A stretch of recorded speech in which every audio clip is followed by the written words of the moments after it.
Buonasera, alle principali notizie. A Catania la testimonianza shock dell'amica della donna romena trovata morta vicino al porto. Fanno male alle donne deboli, anche io violentata. Domani l'autopsia sul corpo della 36enne. La guerra in Medio Oriente travolge anche Dubai, cuore turistico e finanziario degli Emirati. Migliaia di voli cancellati per 200 tra studenti e tutor, tra loro anche dei siciliani. È arrivata la buona notizia, domani si torna a casa. Ad Agrigento, scontro mortale sulla statale Camastranaro, un giovane bracciante muore, 5 persone restano ferite nell'incidente tra un'auto e un camion.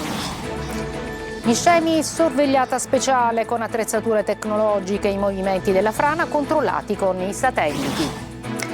A Catania sporcizie e scarafaggi in 2 macellerie della fiera, chiuso per carenze igieniche anche il ristorante di un centro commerciale. Alla scoperta della nave più antica al mondo in mostra a Gela dopo 20 anni di studi e un lungo restauro. Calcio, con la sconfitta dell'Adriatico il Palermo si allontana dalla vetta. Inzaghi dice non siamo stati gli stessi delle ultime partite. Serie C, solo un pari del Catania Salerno, rossazzurri attesi giovedì dalla sfida di alta classifica contro il Benevento, volato a +7.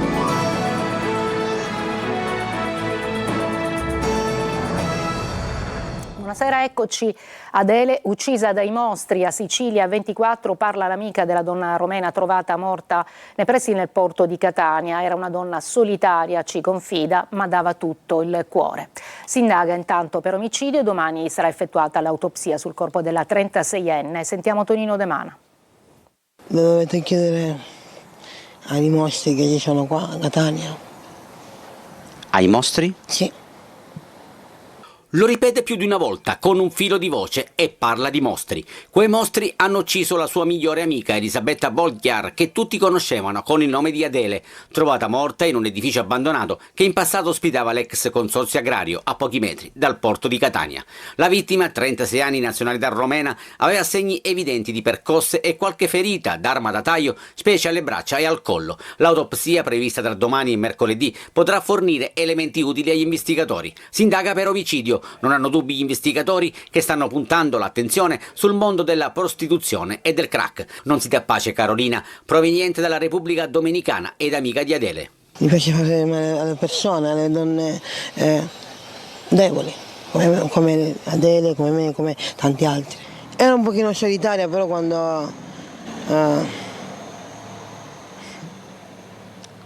quando si è affezionata ti dava tutto il cuore. Condividevano il cibo, poco per la verità, e a volte qualche dose. Tu hai mai fatto uso di droga? Sì. Quanto costa una bustina di crack? Non sono affari vostri. Prima di andare via, Carolina ci fa una confessione e ci racconta di essere stata stuprata anche lei. Un anno fa, sì, da 2 non ne posso dire né animali né esseri umani. Che cosa ti hanno fatto? Di tutto. Sotto gli archi della manina. Carolina e Adele, 2 storie simili e dolorose in una città che a volte mostra lati oscuri, segnati da malaffare e indifferenza. Adesso la guerra in Medio Oriente che travolge anche Dubai, cuore turistico e finanziario degli Emirati. Migliaia di voli cancellati per 200 tra studenti e tutor, fra loro anche dei siciliani, però arriva una buona notizia perché domani torneranno in Italia. Sentiamo Simona Mazzona. Tornano a casa domani gli studenti bloccati a Dubai e provenienti da tutta Italia. Tra loro anche un gruppo di siciliani, tutti appartenenti al World Students Connection, che si trovano negli Emirati Arabi per partecipare a una simulazione nell'ambito del progetto L'Ambasciatore del Futuro. Sono circa 124 minorenni e 66 maggiorenni tra studenti, docenti e staff. Abbiamo un volo di rientro schedulato per domani verso l'ora di pranzo da Abu Dhabi, quindi ci scorteranno da Dubai, ad Abu Dhabi e avremo il volo diretto su Milano-Malpensa che appunto ci riporterà in patria domani. Gli studenti in queste ore si trovano al sicuro all'interno di 2 hotel con i loro tutor che confermano di non aver vissuto situazioni di pericolo e che tutti i ragazzi stanno bene e non sono mai stati lasciati soli da Farnesina, governo, ambasciata e consolato. La paura c'è stata, ma adesso si torna a casa. I ragazzi sono al 7° cielo, lo sono ancora di più le famiglie e non vediamo l'ora tutti quanti di ritornare a casa e di abbracciare i nostri cari. Tra i siciliani bloccati a Dubai, l'imprenditrice digitale palermitana Giorgia Accolla, che con il suo fidanzato vive e lavora negli Emirati da 3 anni. Da sabato scorso hanno messo a disposizione la propria casa a pochi chilometri da Dubai per ospitare amici e conoscenti che invece abitano in centro. Stiamo cercando, ripeto, di rimanere lucidi. Ci sono valigie e scarpe già pronte sull'uscita della porta e magari dei pacchi anche pronti, magari di spesa. C'è un po' di caos. Sentivate spazi aerei chiusi e passeggeri bloccati in alcuni aeroporti anche a Catania. Non si vola per Dubai e tra i viaggiatori serpeggiano sentimenti di tensione e preoccupazione. Sentiamo Adelaide Barbagallo. La guerra in Medio Oriente con l'attacco di USA e Israele all'Iran sta creando caos nei cieli di tutto il mondo, innescando quella che gli esperti definiscono la più grave interruzione del traffico aereo globale dai tempi del Covid. Chiusi gli spazi aerei di Iran, Iraq, Israele, Siria, Kuwait, Qatar ed Emirati Arabi Uniti, sono decine di migliaia i passeggeri bloccati in scali cruciali come Dubai e Doha o con voli cancellati verso l'Europa e il Nord America. Voli per Dubai sospesi all'aeroporto di Catania. La compagnia aerea fa conoscere di volta in volta lo stesso giorno lo stato dei voli. Prossima data utile sarà mercoledì e sarà lo stesso giorno, cioè il 4 marzo, che la compagnia aerea farà conoscere ai viaggiatori se potranno viaggiare o meno. Tensione e preoccupazione tra i passeggeri in partenza o arrivo nello scalo catanese. Per andare all'estero sì, però noi abbiamo volato in Italia, quindi i problemi non ce ne sono stati, ecco. C'è una tensione di base, ma al di là se prendi l'aereo o no, cioè c'è proprio una tensione di base in generale, secondo me. In questo momento non mi sposterei fuori dall'Italia per come la situazione attuale. Le ripercussioni ci saranno, quindi c'è paura in generale che qualcosa di brutto possa accadere, sì. Secondo le normative internazionali, in caso di cancellazione di un volo, la compagnia è obbligata a rimborsare il biglietto, a riprogrammare su un volo alternativo o in altra data. Non è obbligata però a dare al passeggero un indennizzo quando la chiusura dello spazio aereo è per motivi bellici, perché questa circostanza rientra nelle cause di forza maggiore. Adesso ad Agrigento uno scontro mortale sulla statale Naro-Camastra, un giovane bracciante muore, altri 5 sono feriti gravi nello scontro tra un'auto e un tir. Sentiamo Davide Sardo. Tragedia all'alba sulla statale 410 nel tratto Camastra-Naro nell'Agrigentino. È di un morto e 5 feriti il bilancio del violento incidente avvenuto nelle prime ore del mattino, quasi all'altezza della caserma dei carabinieri della stazione di Naro. A scontrarsi sono stati un'auto e un camion carico di frutta diretto a Canicattì. Nell'autovettura viaggiavano 5 cittadini albanesi, braccianti agricoli diretti nei campi per iniziare la giornata di lavoro. La vittima è Flori Topalli, 24 anni, deceduto sul colpo. Gli altri occupanti del mezzo sono rimasti feriti. 2 di loro versano in gravi condizioni. Tutti i feriti sono stati soccorsi dalle ambulanze del 118 e trasportati negli ospedali di Agrigento e Canicattì, dove sono attualmente ricoverati e sottoposti alle cure necessarie. Sul posto sono intervenuti i vigili del fuoco, i carabinieri e la polizia stradale, che hanno messo in sicurezza l'area, estratto i feriti dalle lamiere e avviato i rilievi per ricostruire l'esatta dinamica dello scontro. Il traffico ha subito rallentamenti fino al termine dell'operazione di soccorso e dei controlli. Le autorità proseguono gli accertamenti per chiarire le cause dell'incidente e stabilire eventuali responsabilità. A Caltanissetta 3 giovani sono stati arrestati durante un controllo vicino al carcere di Malaspina. Infatti, secondo gli investigatori, con un drone stavano portando dentro l'istituto droga e cellulari. Sentiamo Rita Cinardi. Avrebbero voluto far arrivare droga e cellulari dentro il carcere Malaspina di Caltanissetta utilizzando un drone, ma il loro piano è stato scoperto e bloccato dai carabinieri durante un controllo notturno in centro città. In manette 3 giovani originari della Puglia, un uomo di 29 anni e 2 sue coetanee, fermati a pochi metri dall'istituto penitenziario. I militari della sezione radiomobile hanno notato l'auto ferma in una zona ritenuta sensibile e hanno deciso di approfondire. Dentro il veicolo c'era tutto il necessario: un drone professionale con accessori, 18 smartphone già suddivisi in buste, 300 grammi di hashish divisi in dosi, una bobina di filo d'acciaio e quasi 14.000 euro in contanti. Secondo gli investigatori il materiale era pronto per essere trasportato oltre le mura con un sorvolo notturno dell'area carceraria. Il GIP ha disposto la custodia cautelare in carcere per il 29enne, mentre per le 2 donne è scattato l'obbligo di dimora con prescrizioni. L'intero materiale è stato posto sotto sequestro. Dopo un mese di chiusura e paura, la zona rossa viene riaperta a Niscemi, mentre scatta un monitoraggio high-tech senza precedenti, droni, sensori e satelliti per tenere sotto controllo il terreno. Gerri Italia.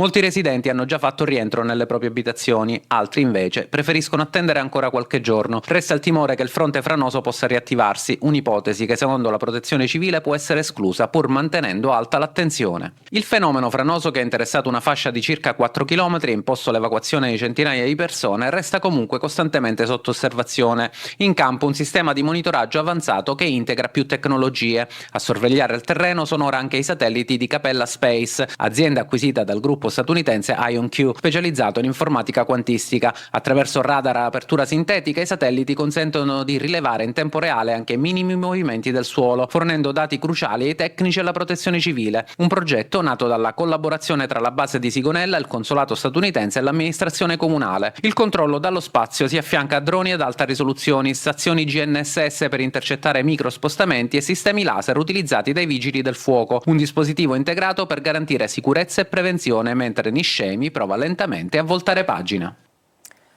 E va avanti l'inchiesta giudiziaria della Procura di Gela sulla frana di Niscemi, perché i pubblici ministeri hanno acquisito atti su fondi per lavori di consolidamento della frana e sarebbero 10 milioni di euro stanziati e non spesi.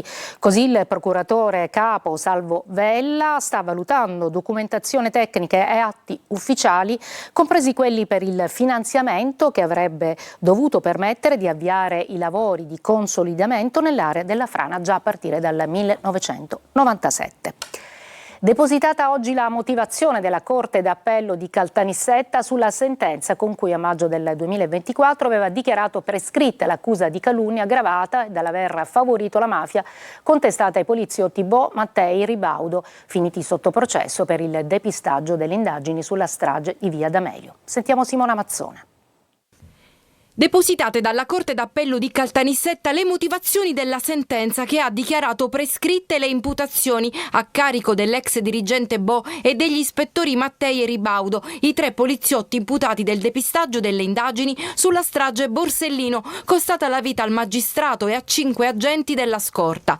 Tutti accusati di calunnia aggravata dall'aver favorito la mafia sono stati prosciolti per prescrizione nel maggio 2024, ma è dura la sentenza dei giudici che citano l'ex capo della Mobile di Palermo, Arnaldo La Barbera, deceduto nel 2002, che con la sua azione nel depistare le indagini volle agevolare chi intendeva tutelare assetti di interessi e di potere diversi e più compositi del sodalizio mafioso che procedette all'esecuzione dell'attentato.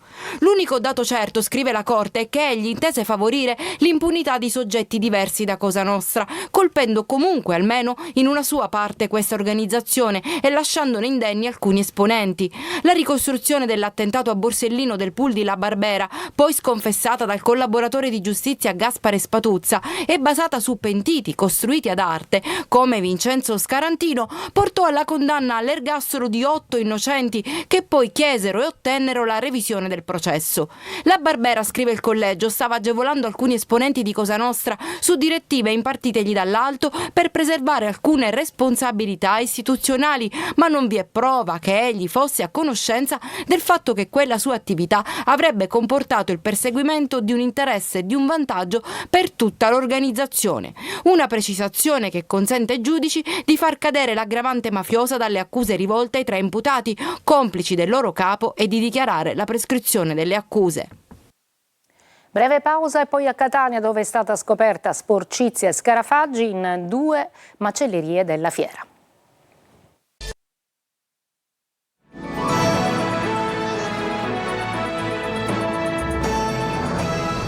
A Catania operazione interforze per la sicurezza alimentare, trovata carne tra i rifiuti, cucine infestate da scarafaggi e reiterate violazioni igienico-sanitarie. Luca Ciliberti.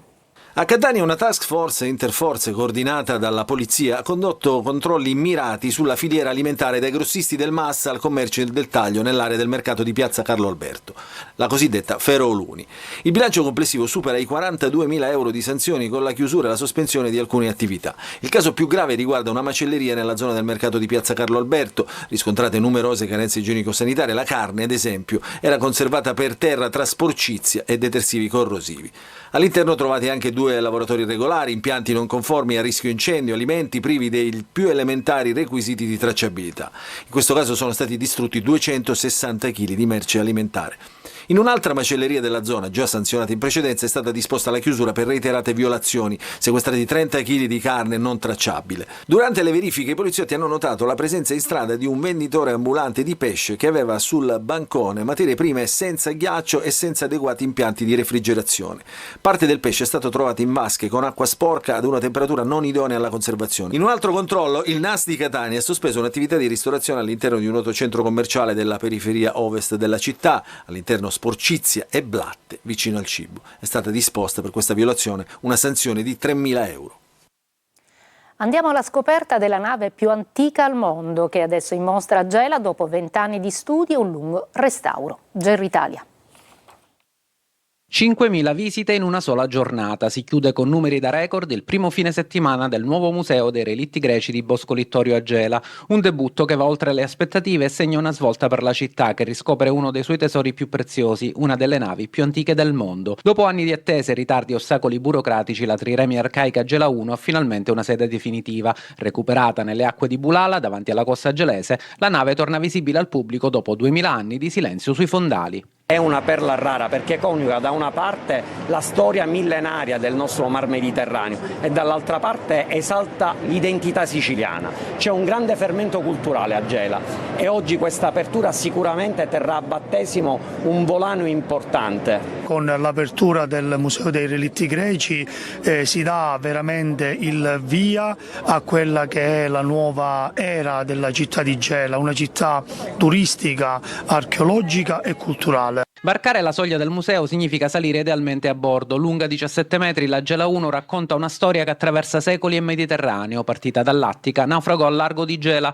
dove rimase sepolta fino al 1988, quando fu individuata da 2 subdilettanti locali. Per me è un onore avere trovato questa nave per il bene del paese e sto provando più emozione oggi che quando l'ho scoperta. Da quella scoperta presero il via 5 campagne di scavo, 20 anni di studio e un lungo restauro, culminato nel trasferimento dei legni in Inghilterra al Mary Rose Institute e nel rientro in Italia nel 2013. Ma il museo non era ancora pronto. Tra contenziosi, ricorsi e rallentamenti, l'edificio è stato finalmente completato solo nel 2023. Oggi il museo si presenta come un polo d'eccellenza con spazi immersivi e percorsi didattici, un complesso pronto ad accogliere anche gli altri 2 relitti scoperti a Bulala. La Gela 1 torna così a navigare non più tra le onde ma nella memoria collettiva, un viaggio che unisce archeologia, identità e futuro e che già nei primi giorni ha trovato migliaia di passeggeri pronti a salire a bordo.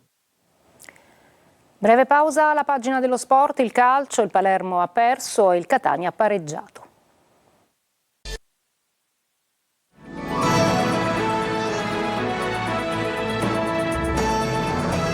Eccoci al calcio, brucia la sconfitta dell'Adriatico per il Palermo che si allontana dalla vetta. Inzaghi dice non siamo stati gli stessi delle ultime partite. Marco Gullà. La sconfitta di ieri all'Adriatico contro il Pescara potrebbe condizionare non poco la corsa del Palermo verso la promozione diretta. Da paradiso ad inferno, tutto in unica fermata. Sì, perché il Palermo, se avesse centrato ieri i 3 punti, si sarebbe avvicinato notevolmente alla coppia di testa, Venezia e Monza. E invece il KO contro gli abruzzesi rischia di far uscire fuori strada la formazione siciliana. E dire che dopo un primo tempo particolarmente equilibrato, il Palermo la sblocca con il solito Poyampalo. Sembra il gol che apre il via alle danze, ma non è così. A ballare è solo la difesa rosanero, prima Insigne pareggia, poi nel finale il gol di Meazzi con deviazione beffarda per Joronen. Dopo 14 partite imbattuti, insomma, purtroppo non ci voleva, dobbiamo accettarla, non siamo stati il solito Palermo e se non sei il solito ricadi negli stessi errori di tanto tempo fa. Speriamo sia solo un incidente di percorso e dobbiamo ripartire subito. C'erano tutti gli ingredienti per un pomeriggio memorabile, visti i risultati delle dirette concorrenti, invece i rosanero sono riusciti a rovinare tutto con una seconda parte di ripresa orribile. Primo tempo 0-0 e fatto gol subito come abbiamo pianificato a metà tempo, ma comunque abbiamo secondo me fatto abbastanza, errore tecnico mio, purtroppo il momento chiave della partita ha dato fiducia a Pescara e comunque nonostante di posizione della classifica è piena di ottimi giocatori. Mercoledì altro turno di campionato, al Barbera arriva il Mantova. Finisce 0-0 il primo big match in terra campana del Catania. I rossazzurri pareggiano a Salerno e adesso si troveranno di fronte il Benevento che nel frattempo vola +7. Marco Carli. 0-0 amaro perché soprattutto nel primo tempo il Catania gioca meglio della Salernitana e perché il pari della Recchi consente al Benevento di allungare in classifica. I Sanniti hanno 7 punti di vantaggio sugli etnei e giovedì le due squadre si troveranno di fronte al Vigorito. Toscano nei primi 45 minuti osserva i suoi che creano occasioni, almeno 4 abbastanza nitide, un cross di Casasola su cui non c'è l'intervento decisivo, una conclusione di Donnarumma parata dal portiere campano, D'Ausilio che corre, si accentra, salta benissimo il suo diretto avversario ma non conclude altrettanto bene, e ancora Casasola che di testa indirizza verso l'angolino ma la palla esce. Sono orgoglioso per i ragazzi, poi c'è mancato il gol, lavoreremo anche su quello perché sta capitando troppo spesso che noi per fare un gol dobbiamo creare 7-8 situazioni pericolose, però ripeto, io devo fare solo complimenti ai ragazzi e sono orgoglioso di loro. Nel secondo tempo non ci sono grandi occasioni, la Salernitana chiude meglio gli spazi, il Catania non soffre ma punge di meno e al fischio finale vede il Benevento scappare, la chiosa la mette Cosmi che fa i complimenti al Catania e poi guarda la corsa al primato. Il Catania fa bene a sperarci anche perché poi la prossima credo giochino subito contro, però nel caso di non vittoria del Catania credo che a 7 punti si può sempre sperare, però solo vincendo ti rimetti in condizioni di creare pressione al Benevento. Credo che nel caso di sconfitta sono tanti punti da recuperare, un pareggio ti lascia un pochino nel limbo, però io oggi ho visto un ottimo Catania. E giovedì sera è stata consentita l'apertura del settore ospiti dello stadio Vigorito di Benevento. Saranno 1.400 i biglietti a disposizione dei tifosi del Catania che vorranno sostenere la squadra in trasferta. I biglietti sono già disponibili attraverso gli abituali canali di vendita. Io mi fermo qui, grazie per l'ascolto e buona serata.